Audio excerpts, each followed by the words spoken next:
Come on. I've been doing a lot of Fred Durst lately. Bringing it back. Come A on. lot of hype stuff that Fred Durst used to say. Yeah. I feel is really good right about now. Trying to use it at work. The kids don't get it. Like they don't even appreciate. All right.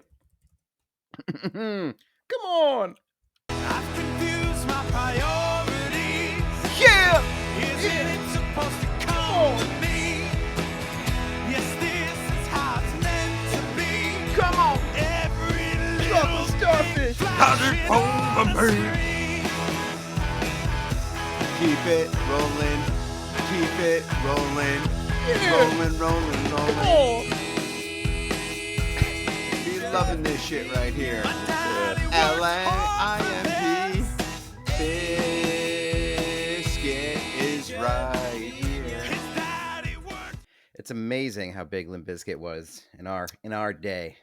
They Right time, right place, right time. Yeah, they and because they nailed it. Like, dude, I'm not gonna lie. So as far as when Faith came out, when their rendition of Faith came out, I'm like, this might be one of the greatest things I've ever heard. Like, I was so excited to hear that song. Like, it literally, I'm like, this song is so good.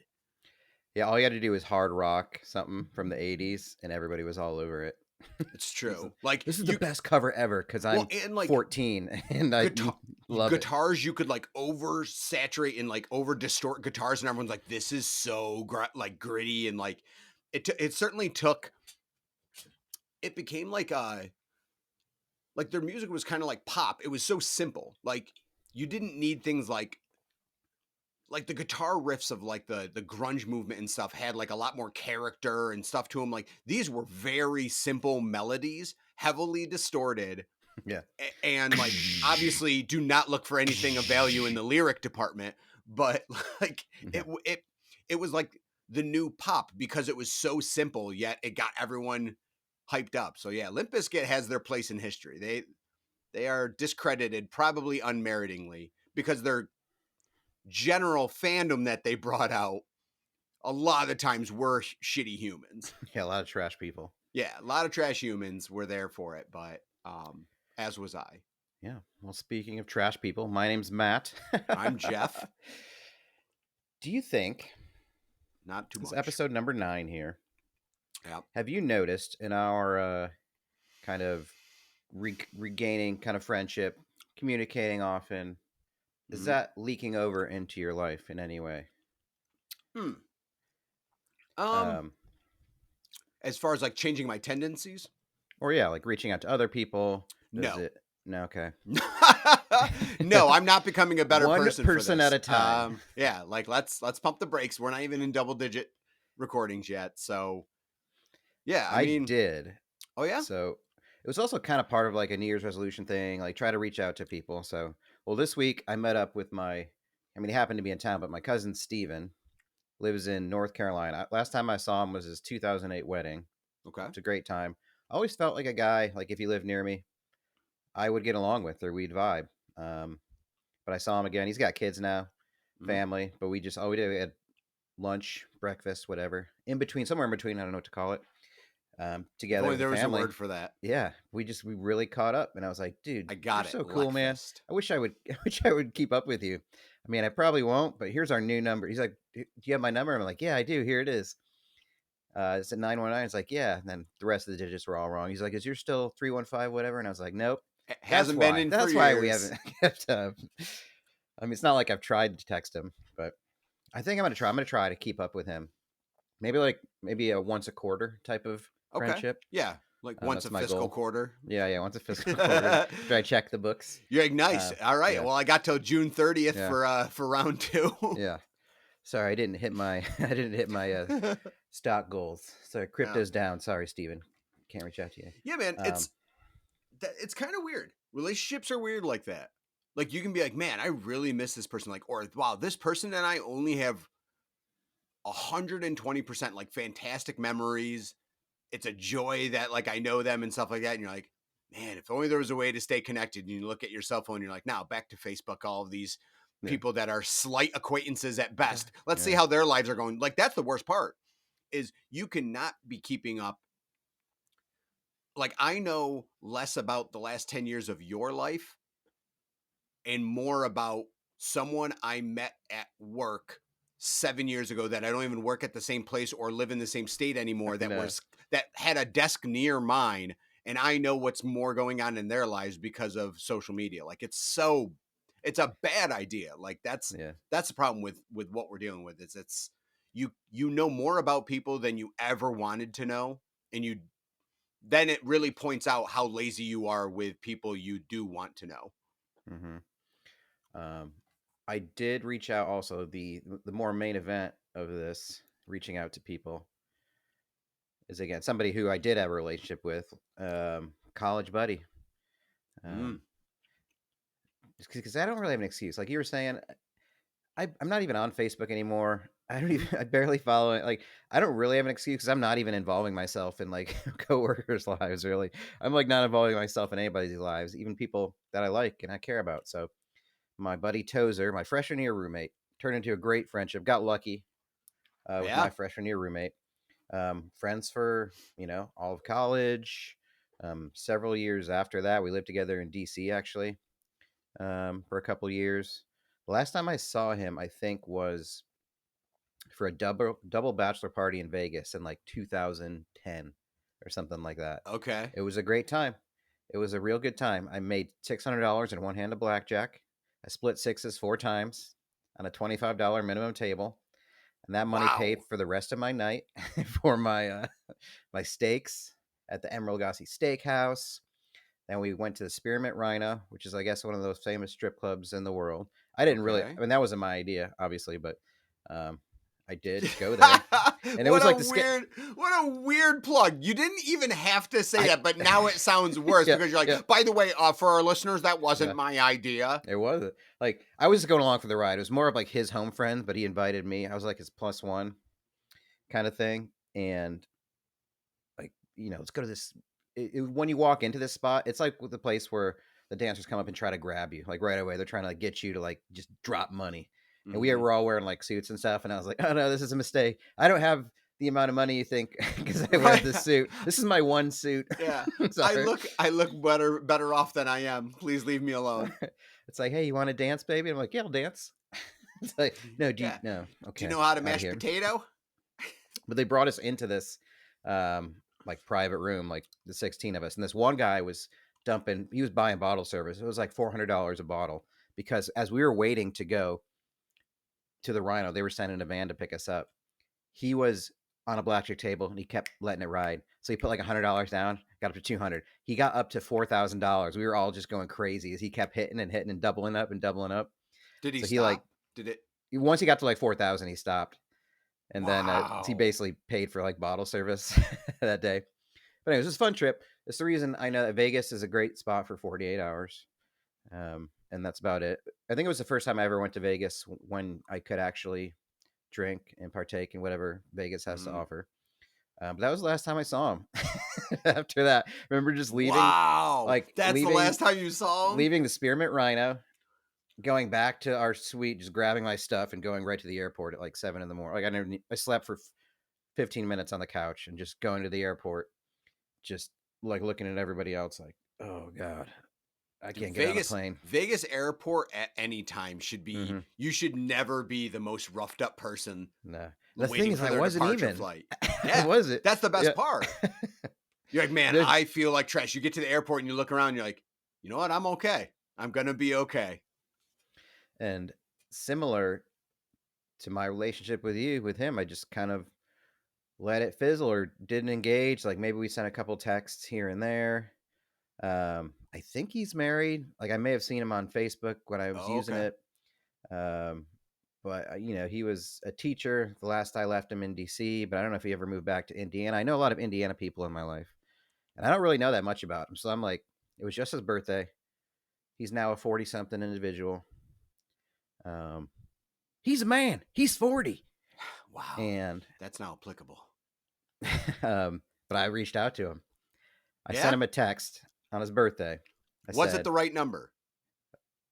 We're going to find out. Oh, oh no. So I sent him a text. Yeah. I think so. I haven't looked. He sent me a text yesterday, the text back, and I haven't looked at it. And this goes to like lend itself to why I'm so bad at this. So I sent him a text like, "Hey, Tozer, happy birthday. Hope all's well." And I was like, "Hey, sorry, I've been a butt about keeping up." Like, I don't know, and I feel like he's probably reached out more than I have. I was like, "Hey, I'm interested in like catching up with you if you are. Let me know." Yeah, let's go from there. So I haven't. So he responded. So we have a day later. pending unread text. Yes.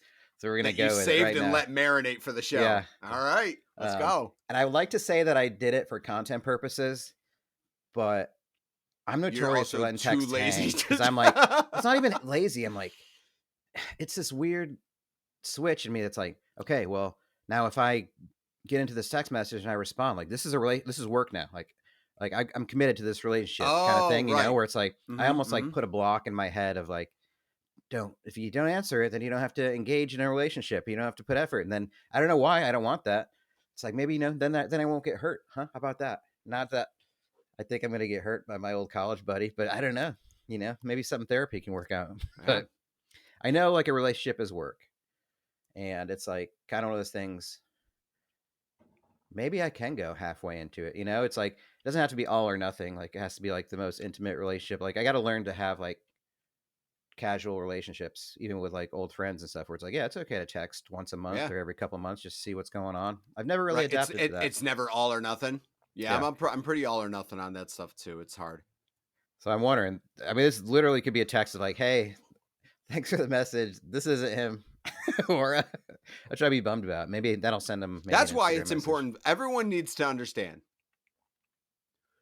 If you are texting someone that you have never texted before, or like you haven't texted in a long time or anything, for reality and comedy purposes, you need to put a lot of info in the first text. Go all in. Yeah. Yes, go all in, because either you're right and you save yourself 49 mini texts, which is what I hate. I hate when every thought is a separate message. Knock it off. Have full thoughts.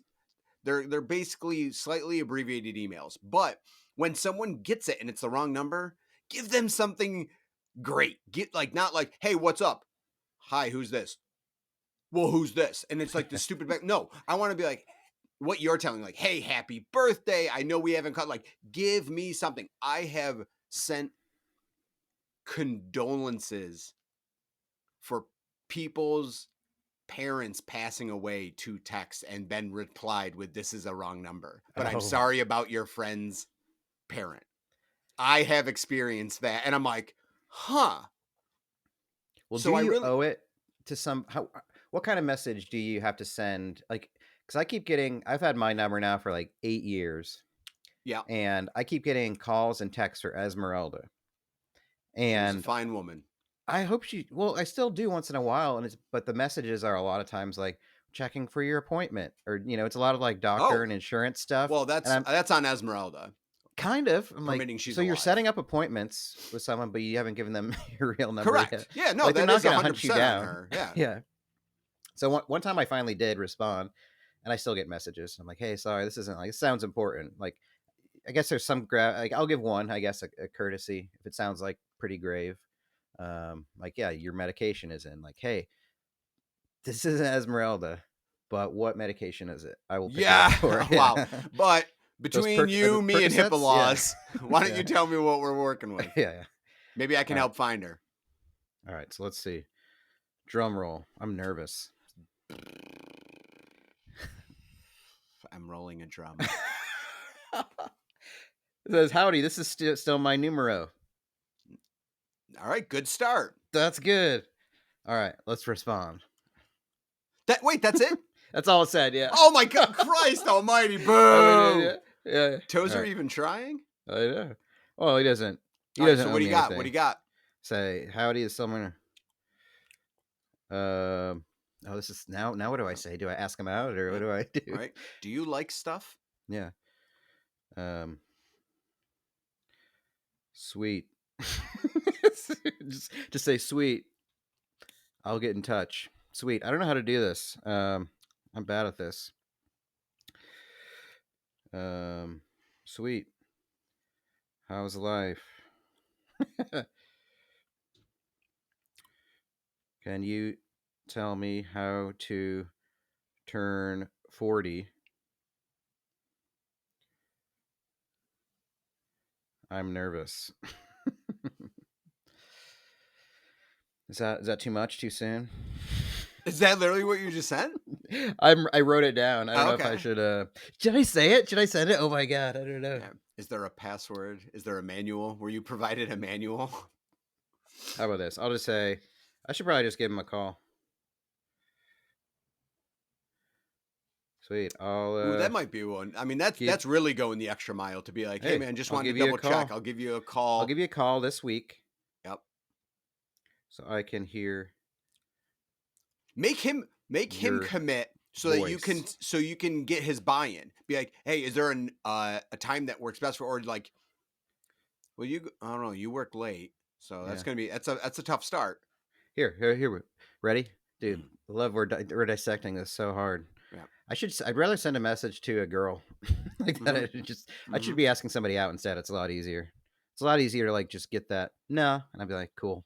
Right. That's Bye. way phew, no emotional attachment. I'll give you a call this week, so I can hear your voice. That's weird. What's your but daily? yeah, What's your let's daily? go ahead. What's your daily schedule like? All right.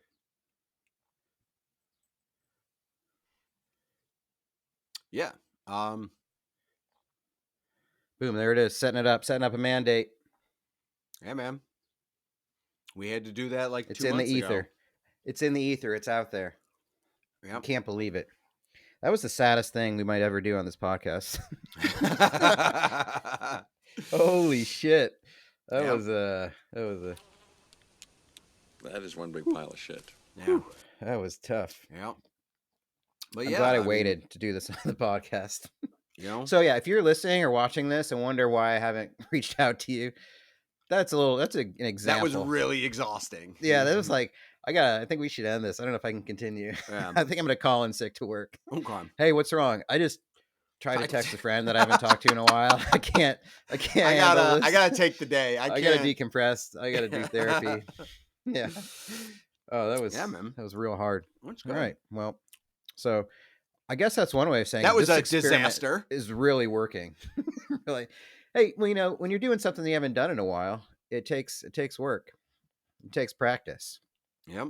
And again, I Still send something like that out, and I'm expecting crickets or rejection. We're still having audio troubles the beginning of every time we meet up for the pod. So it's a work in progress. Yeah, especially these morning pods. Yeah. I like. I I forgot. rewatched and I'm clearly tired. I remembered this entire week, and then at 9:40 or something, my girlfriend's like, "Aren't you recording today?" I'm like, "Oh yeah, I am." So yep, I've been remembering all week, and then I forgot this morning during crunch time.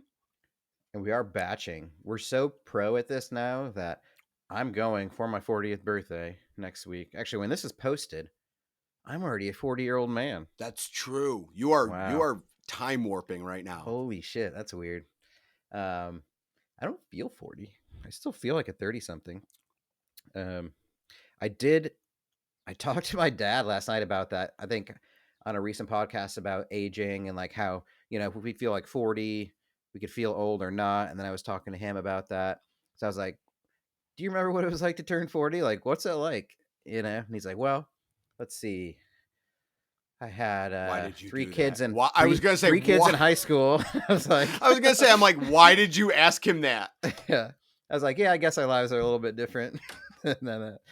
But I think I got buy-in from him on the idea that, he's in his 60s, but he doesn't necessarily feel like he's 60s, and he's like, he could look back at me the same way I would look back again, like a 20-year-old, and be like, you have so much life to live.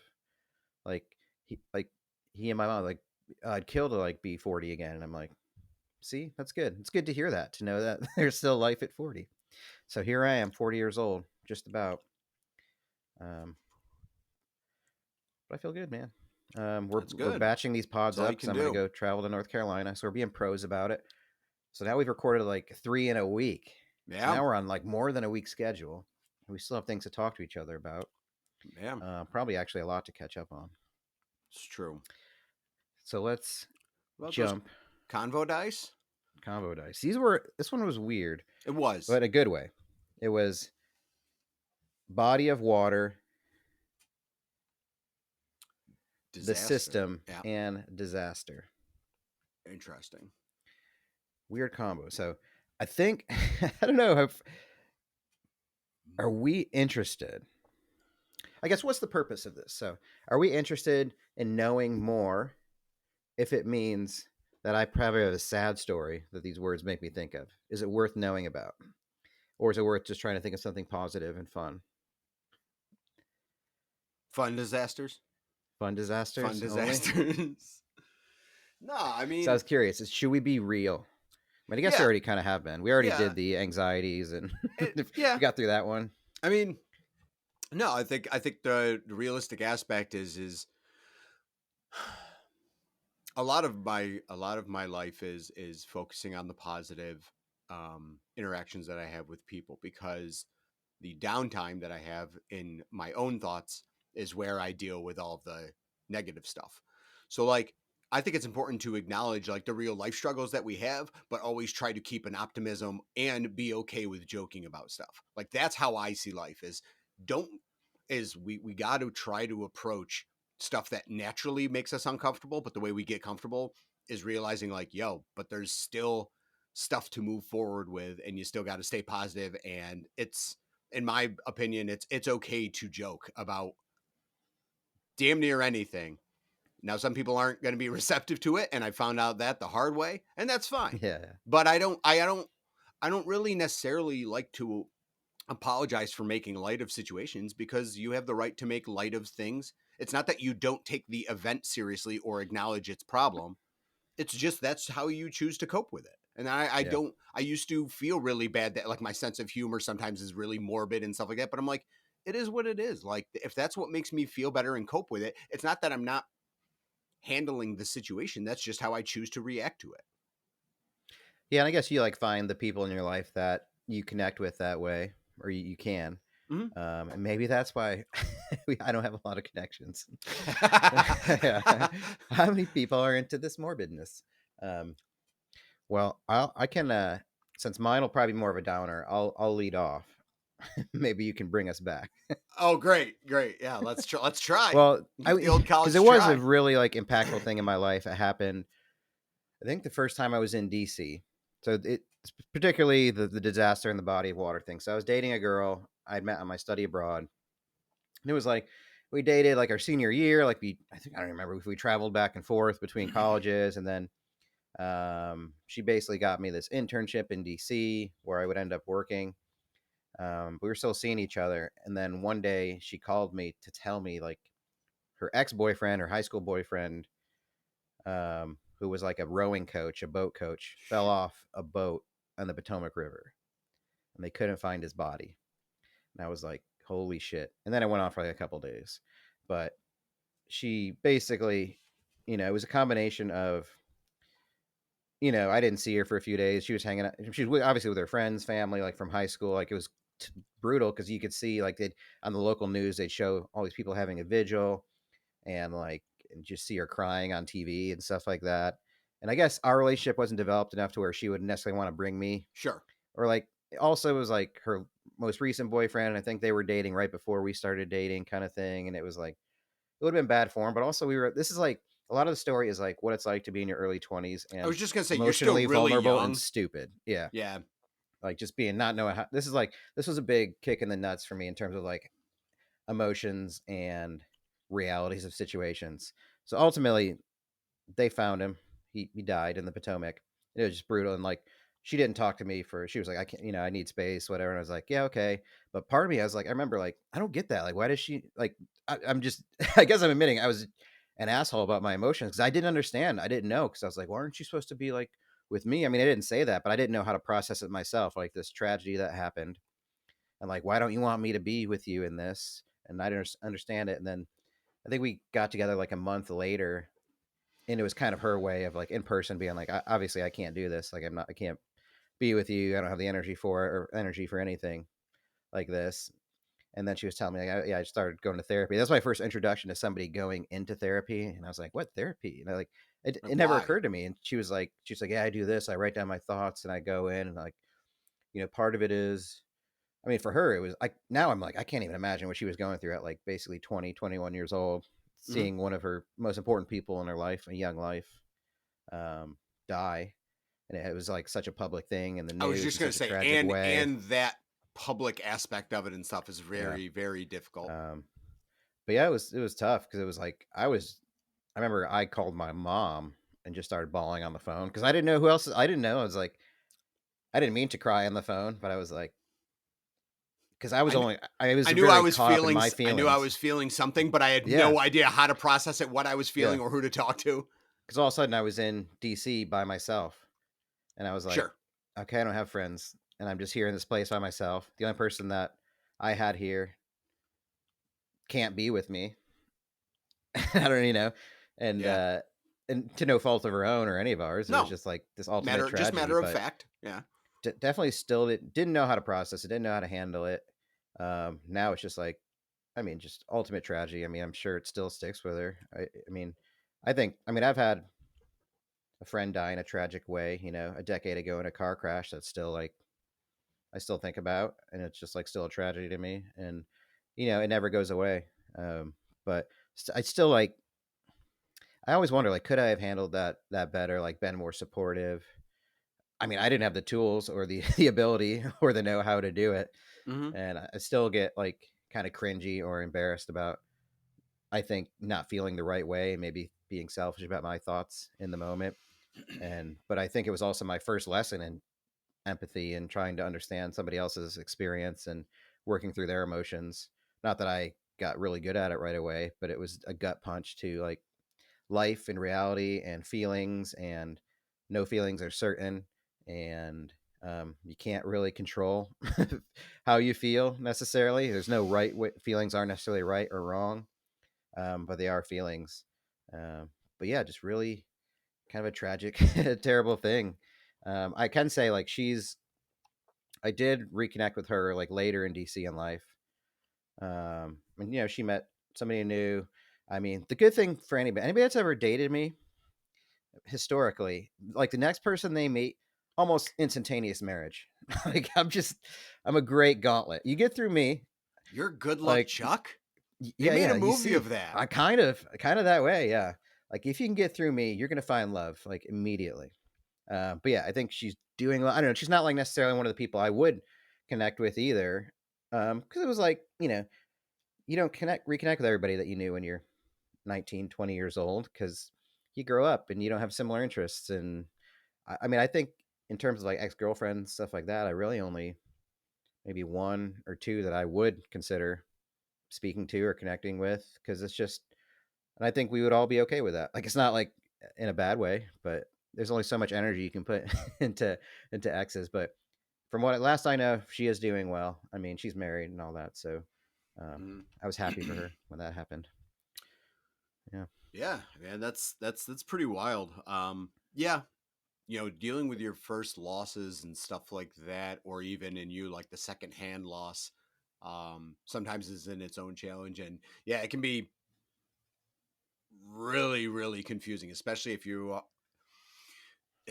you are aware of how you are not aware on how to react. Like you're aware yeah, that you are not sure how to feel. That can just manifest and churn and become that much more of your problem now. Like somehow the chain of events came to a bigger like situation for you than you could ever thought it would be. Like you say, like you probably started off first day one of being like, oh geez, that's terrible, wow, I feel really bad for you, moving on, and then like the days you just kept thinking about it and how it changes how she acts with stuff, what you're supposed to do to react to her reactions, and then yeah, it just gets bigger and bigger. um yeah, man, I mean, as far as what stuff that came to me, disaster, the system, and body of water, I don't really have that I could think of. There's not really many disasters in the body of water aspect. Usually, most of my stories revolving around me and bodies of water, particularly Lake Ontario, are all pretty comical. Getting hit by yeah, golf balls, cutting my feet on mussels, and also jumping into Lake Ontario after Thanksgiving break in order to win a free night of drinking from my buddy Jared on our way Why back was from it the just dining hall. absurdly cold? Yes, that's correct. Yeah. I Was got it pretty worth sick. it? But I got pretty sick from it. So yeah, that was a bad idea. But I mean, body of water, disaster to the system. It does make me think of my freshman year of college up at Oswego, which was on Lake Ontario. I always loved the fact that it was on a body of water because growing up in the Finger Lakes, we had lakes all around. I didn't lose any of that going to college because my dorm was literally on a body of water. So a lot Was of it right on the times, lake? yeah, like my It dorm, was there really was okay. from Wow. I could go out the side door of our dorm, walk about 50 feet max to a set of stairs that went down to the shore. So yeah, like I was right on Lake Ontario. Beauty. So, I mean, a lot of times what it'd be is, Saturday morning, you're going to wake up whenever that happens, gonna grab a couple buds, grab a bud, and then go down to the lake, do a little smoke to start the day, and then go walk right over to the dining hall and get your day roaring before like Yeah. 5 hours of, not Call of Duty. Was there like a dock that you could use, or were you just on the No, shore? it was stone shore. So you just kind of sat on Okay. the rocks and hung out. Oh man, Yeah. that's So honestly like a very privileged college living absolutely situation. for a state That's a state awesome. college, that was pretty Yeah. privileged. Yeah. Yeah, it really was. And anyone who's 18 years old, well, you youngins, if anyone's 18 or younger here, you live in a legalized marijuana state of New York, where at our time that was not the case. But at 18, it was a lot easier getting weed than it was beer. Yeah. So that that was the concept with that. But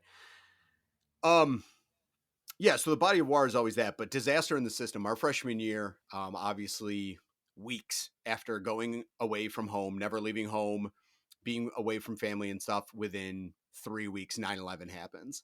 Well, within like 2-3 Oh, weeks, dude. and so talk about just not It's a shame to understanding say I what forgot about that. what you're supposed to do. What am I supposed to do? Okay, now what did I do the previous 18 years of my life when the world was changing? Oh, that's right, I haven't gone through this. So like, you didn't really grow up fast. You were handling it. I was handling the situation as an 18-year-old, surrounded by other 18-year-olds that were also away from home, that also had no idea how to handle the situation. So this is the first time where I think everyone was like, what would grown-ups do? Like, what are what are we supposed to Yeah. do? So without getting too much into it and trying to stay on the broad spectrum, because everyone has their own stories of it, it's always been something that's stuck in my mind. Of like, one positive thing is that one of our resident mentors in our dorm was walking around and going like, hey, listen, they're going to have a blood drive at Hewitt Union, because what better place to have blood drive than like an area where there's a collection of healthy 18-year-old college kids with plenty of blood to share. So like, I'm blood drives listening. just opened up. Everyone went. They literally had to turn people away because they didn't have the ability. They didn't have the like bags and stuff to take as much blood as people were like volunteering to donate. All Not that like, stoned blood. yeah, right. So We'll take anything. there was that. But obviously, bringing back to the system of college and stuff, is like I said, is that I didn't know what was going on, how to interpret things. We were given potassium iodide pills, and we were told, listen, we're 8 miles away from a nuclear reactor. In the event that nuclear reactor explodes or gets attacked, you have to Holy take shit. you take this pill, and it will fill up, like, I believe it was, you fill your pituitary gland with like an iodine, which protects you from radiation poisoning. But it means you really have to get out of like the area within like an hour, because that only is a temporary solution. But yeah, everyone got assigned a potassium iodide pill to take if we hear that the nuke plant down the road was attacked. Like, Dude, that's terrifying. I you're forgot there was a nuke plant up there. yeah, you're literally living in this state of concepts where you're like, wait, really? Like that I really put on the same level of like our parents telling us there was like, air raid drills and stuff like that. Remember, like they always see the thing, kids hiding under the Get desks. under your desk. Yeah. Yeah. So like that was that concept. So like, I'm like, so I just carry this, like literally you were told you should always have this on you because it only lasts that much. So it's like, this is the concept of, is like, if you don't have this on you, I mean, I guess you could keep it in the dorm, but time is of the essence. So I'm like, so I just put this in my wallet. And so I kept a potassium iodide pill in my wallet like all year, because I'm like, well, what if we get bombed? And like, so it was a really weird way to try to grow up, and try to piece things together in all of that chaos, because you're trying to feel bad. Like, you're hearing about kids who are trying to contact their parents, who might have parents living in, or living in especially in New York State, in the city. Yeah. So obviously, never having really been exposed to people as people in the city. I had been to New York City, but not knowing anyone really from the city. State school in New York, a lot of the downstate kids go up to SUNY schools. And so I knew, I had met on my floor and stuff like that, kids that are from the city, Long Island, whose parents work at, I met a kid who like couldn't get a hold of his mom, and because his dad worked in the towers. And so like, he had no idea about the safety, and like finding out that people can't figure out, like get in touch because the phone lines were all tied up. People not being able to get in touch with their families for over 24 hours, not knowing if anyone's safe or anything. Obviously, I didn't have that type of concern, but just watching people and not knowing how to be there for people, like not knowing that you can just sit in and be like, hey man, I know you're in a really bad situation. Like, I know we don't really know each other, but if you need to get away or something, or like come hang out in my room or do anything, like, I don't know how I can help, but if I can, let me know. Like, that's how I would approach it now, is I like to let people know I'm there, but I'm not going to instill what I think the best way is for you to handle this situation.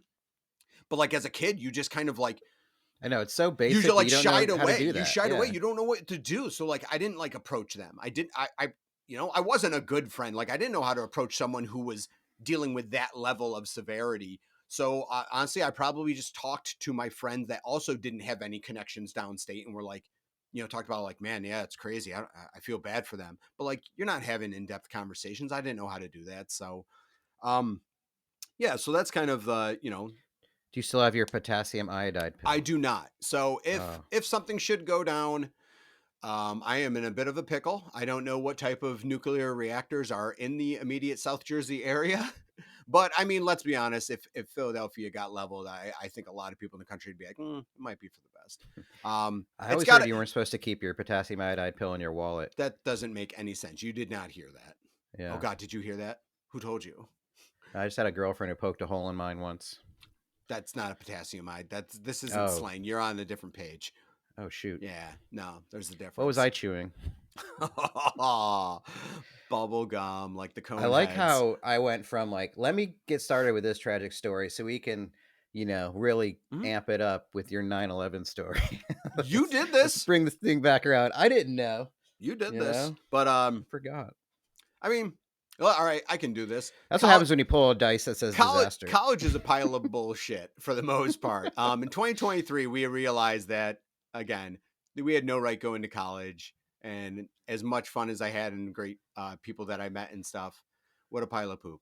So, yeah, right. I mean, we didn't know how to handle that. I mean, we were both 18 when it happened. It was the craziest thing ever.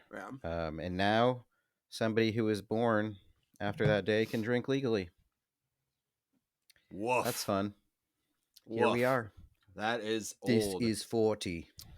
But yeah, I mean, college did give me my fraternity, and I know you hung around with a fraternity, Yeah. a particular one.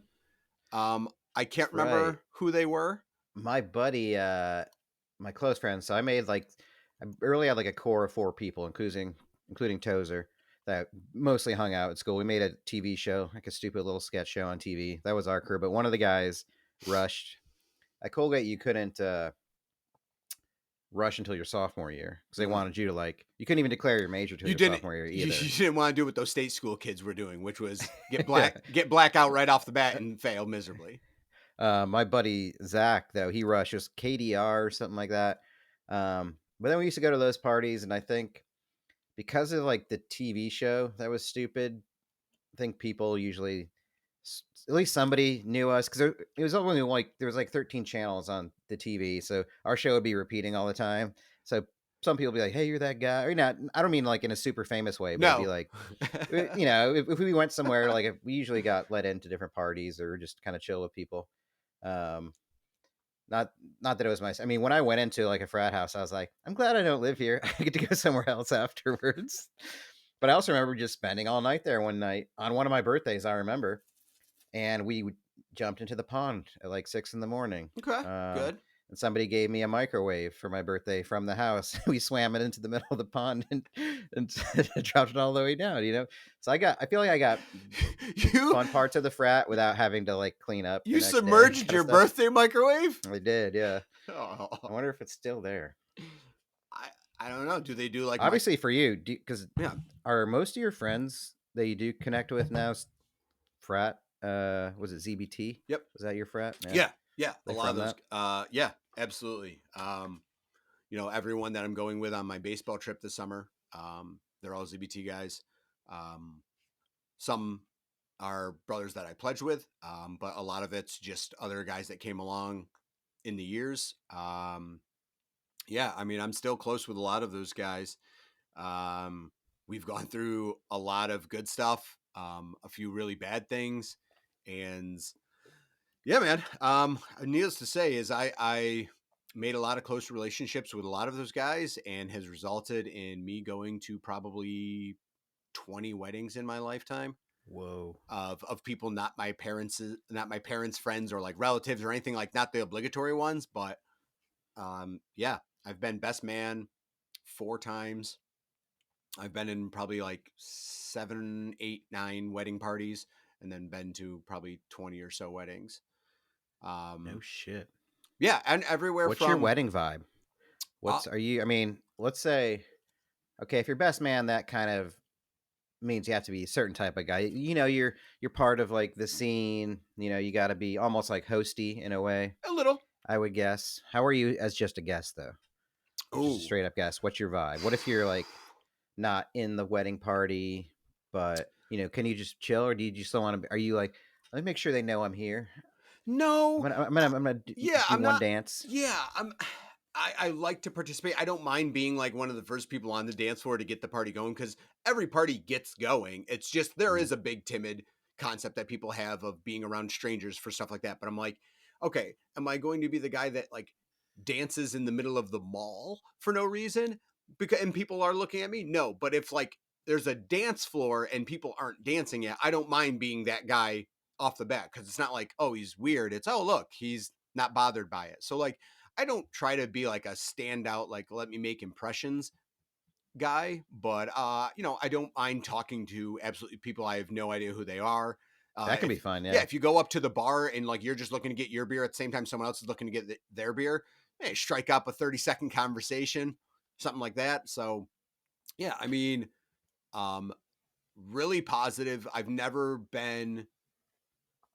Well, there was one time where, yeah, I mean, I got a little bit of much of the sauce, and Okay. um, one guy was the groom's like best friend growing up was talking shit about one of my fraternity brothers, and I heard it and I got really upset by him, and there was literally discussion of taking it quote unquote outside, Dude, and you then almost fought at a and then the wedding. groom came up and literally like shook me, and he's like, hey, do you really want to do this? Can you not do this on my wedding Oh day? fuck. And I'm like, as soon as he said that, I like kind of like grasped the situation. I'm like, that okay, that's fair. I'm like, all right, that's a fair Oh fuck. request. You don't want people literally engaging in fisticuffs uh, on uh on your wedding day. Like, yeah, that's the thing, is like I'm less likely to defend myself and more likely to defend someone else. You can make fun of me all you want, that's fine, but I don't like someone trying to run up on someone that I'm friends with. But in Don't run up. general, vibes are usually great at weddings. I love a good time. My buddies and stuff all are, great people to hang around with, great people to not drink with, but great people to drink with. Um, What's your best man speech strat? it's been different. I was, let's see. So I did pretty good writing for my buddy James. I was my brother's best man, my oldest brother. His I did really off the cuff, and and it went really well. Definitely always got to be comedy. You know, there's a little bit of sentiment, but it's mostly comedy. Yeah. Like, not for me, but like telling small stories or like giving opinions on people, because like you want to be able to maybe give a little taste of like a story to the guests, but you're talking about the, you know, the people getting married and stuff. But I was sick for my buddy Bob's, and I bombed. In my own opinion, I bombed bad. Oh, Yeah, like nothing yeah. abrasive. It didn't flow well. I had ideas that didn't come out and stuff like that. I feel really bad, and it kind of haunts me to this day. Really? But yeah, I thought it was just a shit job, and I'm like, oh, I'm really what sorry. line in particular haunts your dreams? Actually, Like, was one there a was story you shouldn't have said? No. I'm never. Oh, No, it blows my mind when people share stories that I'm like, did you really think that was the one Yeah. you should have shared? Because you don't want anything horribly embarrassing, like awkward embarrassing. There Yeah. is a fine line to walk, but no, actually one was just the dumbest thing that sticks out. Because again, I don't have a great memory on a lot of stuff. But I remember being like, talking about Bob, and I'm like, well, you know, I'm friends with, you know, his wife as a friend as well. Like, the way we knew each other. And so I'm like, you know, and Beth, I'm like, Beth, you know, you're such a fantastic person. You're great for Bob. You know, I love you to death. And I'm like, death and Beth rhyme. And it sounded so stupid in my fucking head that I'm as you can see, I'm still hanging on to this. I wrote that down. Yeah, like this was over a decade ago. And I'm just like, God, that sounds shit. so stupid when I say it. We should do a redemption on one of these episodes. The best man. Yes, wedding redo the redemption best speech? redo the Yeah. best man speech.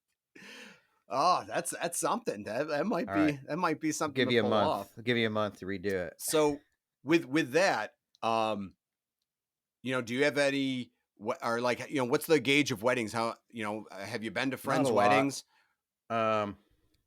Really haven't been to a lot, even invited ones. But again, it's like, just did I keep the kind of relationships close enough where I'd get invited to? Because most of them would have had to have been travel weddings, based on people I grew up with. But probably the most notable. So obviously my folks I'm going to visit, Brett and Sarah in North Carolina, this week during. I live with them in Austin, and so they plan to get married during the COVID times, which we could have another episode, a total debrief on that. But obviously, had to make alternative plans. The good thing about their wedding and kind of their vibe and kind of what my personality, like why we had got along, was like they just wanted to do something small, and like especially during COVID, it's like really close family. So we just did it in the backyard. We had like a nice yard, had like a nice porch with even, you know, what do you call, like a terrace or something like that, or almost like a whatever, you know. And Trellis, is that a word? Trellis, yeah, hell yeah, that's got to be it, right? You Fuck could grow it. a vineyard on It it. is now, yeah. I don't know. And so it's backyard, but we zoomed it. Yeah. So I was like tech guy, zoomer for it, and I remember they walked out. We had it all mic'd up, and there was a lot of feedback at first, like the song, like was scratchy and whatever. But they walked around the backyard. Hoosier the dog was there, just all really close family. But it was really nice, and it like, people were watching. Like my mom was there. Like a lot of other extended family were just watching the video and like commenting and stuff like that. But I was like, you know what? It kind of inspired me that like I could get married someday in my life if it was something like this small. Like I'd be all about like the party, because I don't even remember. Like I feel like the party comes later, so, you know, do the marriage, keep it simple. And I really had a good time with it. Like after the wedding, I pretended to be like a wedding host. Not pretended, I just was. Like, so I grabbed the laptop in the Zoom, and I was like interviewing guests, like having them come on and talk to people online. Oh, that's great. But they made really good speeches, where they both cried, so it was perfect. I still have it on video. But I liked it. That'd be like my vibe. Like, not that it's anything wrong with it, but it's crazy to me that like the 400-person wedding or something, that inviting like every person that you might ever know or might be possibly related to you or something like that. I'm like, it's a great way to ball though. Like if you can afford it, that's probably super fun. And then this year, when I went to Boston for that Winter Classic, my friend there and his fiance decided they wanted to get married in Boston. Yeah? Like When you were straight there? up, like we went to the city, whatever, the county courthouse, like no frills. Just whether they were the first couple married in the Commonwealth of Massachusetts in 2023. This guy like literally went into like a hallway. They had like a master of ceremonies there, so I just filmed it. And it was like like the smallest, simplest thing took like 5 minutes. Just getting paperwork. Then we just went and had drinks afterwards. Just kind of hung out for the day. Went to the aquarium. It was like they're just planning to Sure. do like over the summer like a party. Invite people over and just celebrate that kind of way. They got like the legal stuff out of the way. Like I think they felt like everybody in their families wanted them to get married, so they were just like, "Well, you want us to get married? We'll just get married. We're just gonna do it." Yeah. Ha!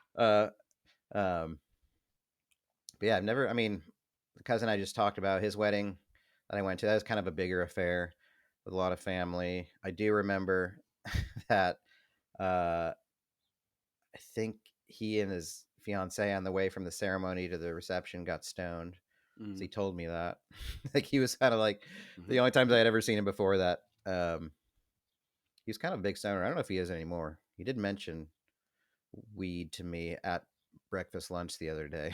But he's like, "Yeah, just play guitar. I'd still like to get stoned." Or, I don't know if he still does. He's got kids. But that was more of a family affair kind of thing, and he seemed to have a good time with it. That reminds me of the stupidest thing I've ever done. Okay. Getting off of weddings, but with my cousin Steven. So I know he was when I visited him before the wedding, when I was traveling for work a lot. I used to travel, like go across the country to like promote scholarships. I used to like have United miles, and I would go to like visited like almost every state. Like half the month I'd be out. But I visited him once one night, and he just gave me like a bag of weed to take with me, and I was like, I can't I'm on an have this. airplane. I know. So my brilliant idea Awesome.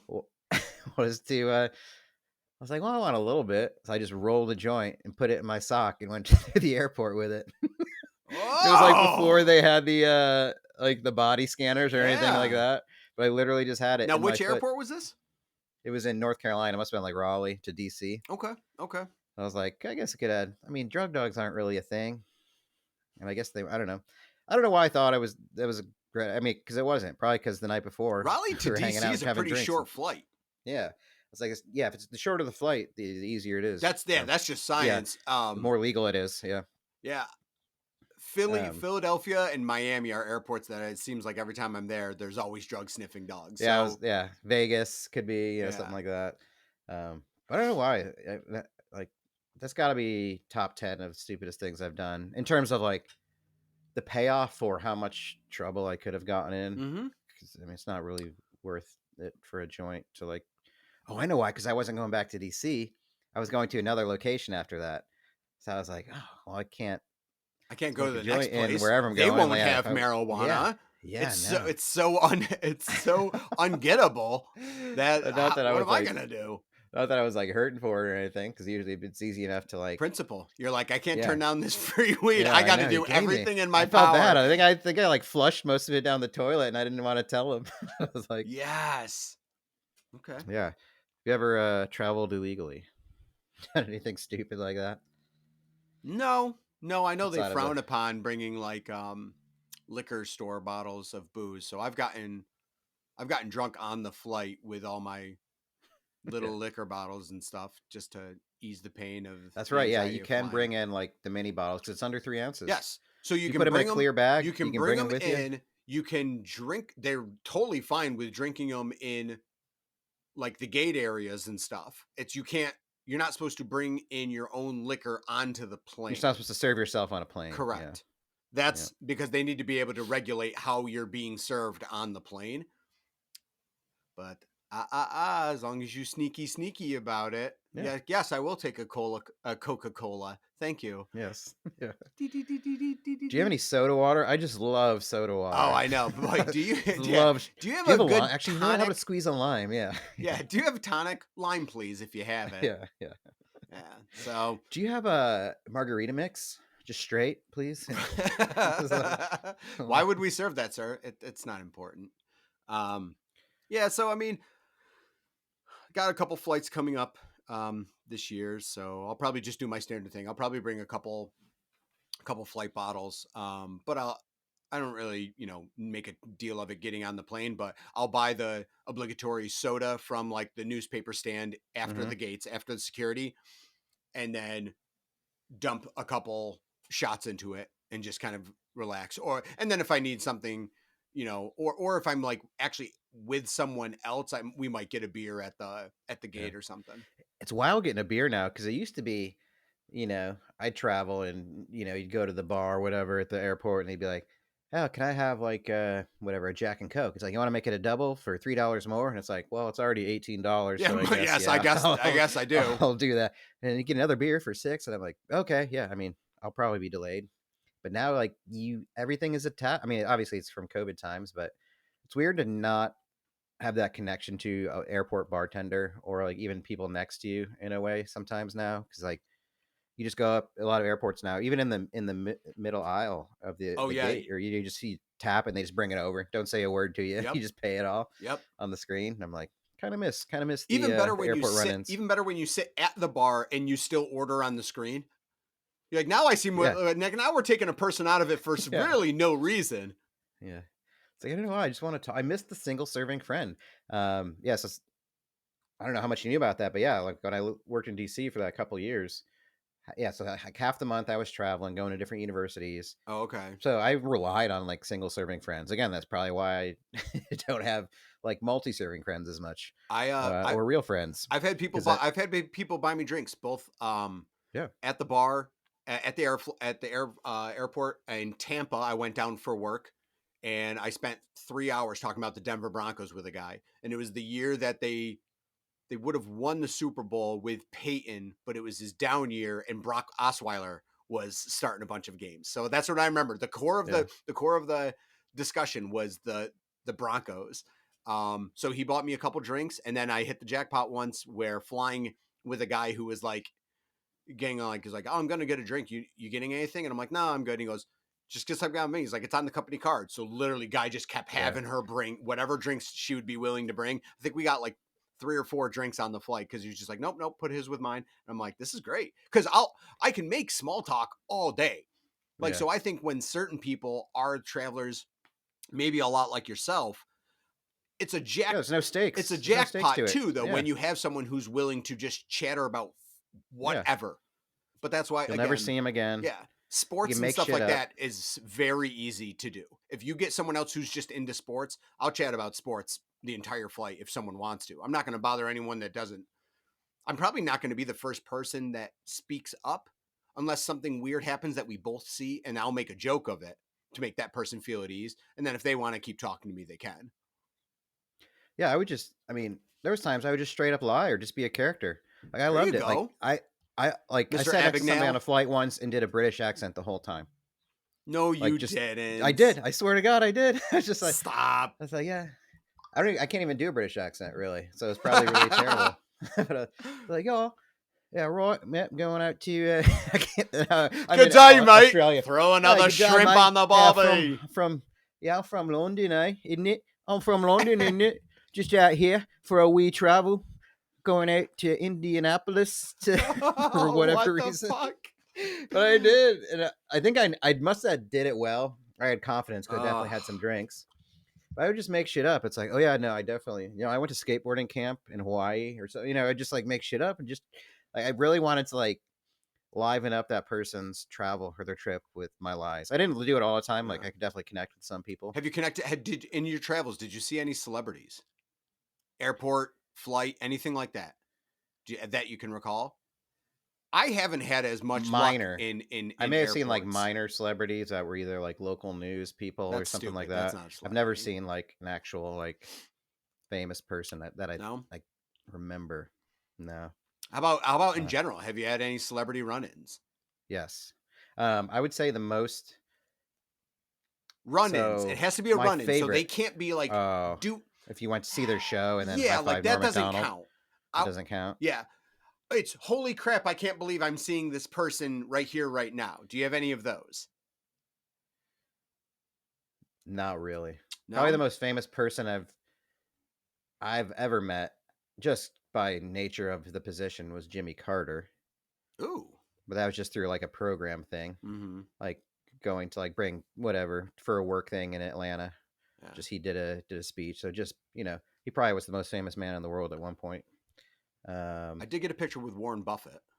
That was pretty. Did you really? Yeah, because when I worked for a certain company that Berkshire Hathaway is the primary owner, he came in and met people. And I absolutely could take him, but I don't have bodyguards and he does. So it wouldn't have been a fair fight. But I know I'm with confidence I could probably fight Warren Buffett and win. Oh, hell yeah, dude. Yeah. Take his pocketbook. But yeah.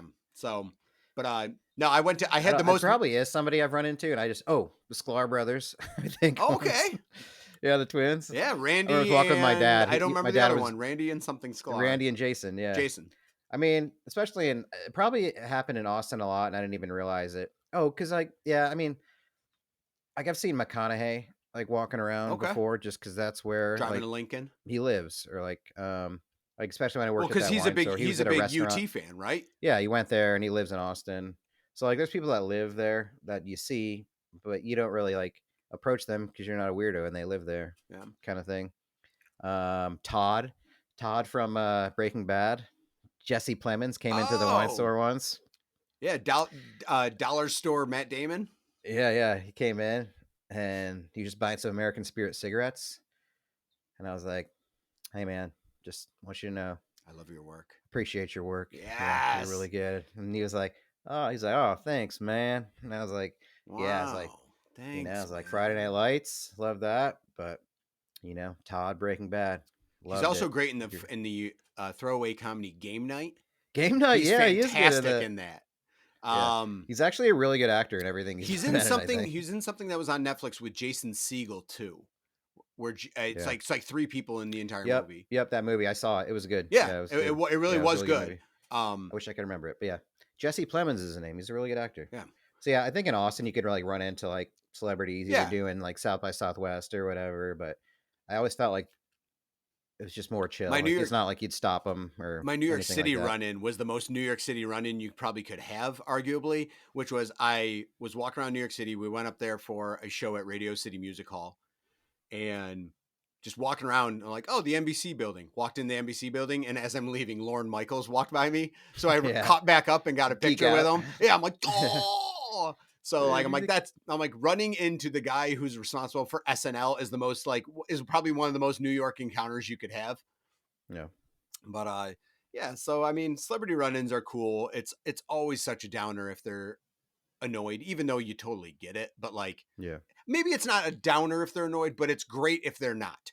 Like, you're like excited if they're gonna be happy, even feign interest for 10 seconds. Like that means a lot to people. Yeah. What's the move? I feel like if they're at an event that seems like it's more public, maybe you can ask for a picture. Or if they're like I think, who's the guy, like his name's Jared Padalecki, who's the guy in Supernatural? Like one of those guys. They lived in Austin too, so they came into the store one day, and like I remember we were doing a tasting. This girl was like freaking the fuck out. And I was like, I think I recognize that dude, but she's like, oh my god, and then she's like, can I get a picture? And I was like, hey, can you not do that? Like, right. I don't know. It's like I feel like if they're doing something private or buying some booze. I mean, if they're giving off the vibe that they want to do that, it's cool. But I always feel like I would be imposing in a way. It's just to maybe say, hey, hello, appreciate you. You do good things. I like it. That's probably all you need to know. Yeah. I mean, has anybody asked for your picture after the podcast came out? Not yet. Yeah. There was one person that had stopped me, and I thought she would waved to me, but she was waving to someone behind me, so that was awkward. Yeah, that's pretty close though. Yeah, that we'll count it. You got it. My mom took a picture of us at breakfast lunch the other day. Mm-hmm. I sort of felt like Steven kind of wanted it more, Okay. Mm-hmm. My mom did the fun thing. That's like a celebrity thing. She yells from the other side of the table, "Hey Matt, did you tell Steven about the podcast?" No. I was like, no, I didn't. Oh, I cool. didn't. Like, yeah, I'm kind of a celebrity. Thank you, Mom. I forgot. Everybody wants to bring up their podcast like right away. Oh, I know. It's like, what do you do? I do a podcast. I know. It's and he's like, podcast? What? I was like, okay, I'll tell you. It's no conversation I feel like having to anyone, because then I was like, what's it about? I'm just like, it's about catching up with somebody and blah blah blah. And I was like, thanks. Yeah. I don't even tell people at work really, or I mean, just I haven't told anyone I work with. Yeah. That's why we've got so many listeners. You bet. So you guys tell a friend. Remember, this is your guys' yeah. legwork. This is a real grassroots effort. Needs Yeah. you guys to get out there and spread the word Yeah.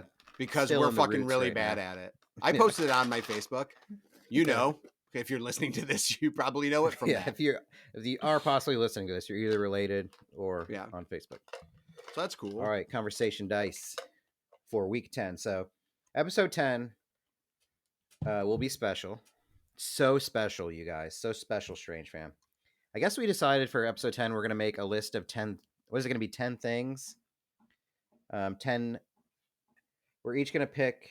We're going to pick 10 categories of items. Well, it's going to be the same categories. We're each going to pick our favorite. So whether it's favorite movie, TV show, music, live event, etc. Since 2010. So basically, especially like that was a decade we really didn't have any connection to each other. Yep. So we're going to like kind of use it, episode 10, as a mechanism to list a bunch of things that we were into in that last decade. That some things that were our favorite. So basically 2010 up to COVID. Yeah. And that'll be a good thing. Maybe episode 11 will be a maybe COVID focus. Because it leads up to that. We need to do a debrief. Look at not that. Like look at that. Look away. But I'm very curious about how you lived in the early days. I was just talking about it with a friend the other day, kind of like the early April 2020. Nobody knew what was going on, kind of shit. April and May of 2020, the year where everyone's just kind of like looking around. Yeah. We'll have to do that. All right. Yeah, that'll be episode 10. I will be 40. I am 40. I'm 40 I right will now, be you a guys. young, spry 39. Yep. I've already had a doctor's finger in my anus. That's what you do when you're 40. Yeah. But it was That not when in I an was office 30, building. and it was for pleasure. I was going to say. Insurance didn't cover it. And I don't even know if they had their license. It wasn't a medical doctor, and it wasn't in a doctor's office. So. Yeah. It was a doctor of love. Yeah, that's good. That's a good Here way we to go. end it. Speaking of love. What do we got? We've got explore. Oh, wow, that is terrible. Online. Oh, love. And love. Explore online and love. Oh, my Christ. Hell yeah. Woof. Now this, I got a lot. I got a lot to talk about. Yeah. And it won't be trash. Oh, that's terrible. All right. Well. All right. Another semi quote unquote successful episode where we place. signed on and talked and then closed. Hey, it's happening one way or another. We're matriculating the ball down the field. Yeah. We can say that. Love a good matriculate. Nothing else. Well, hell yeah, All right, bro. gang. Yeah. Come on. Yep. Yeah. His daddy worked hard for this. 140 catches would be more than me. Then the song in its entirety. Always like that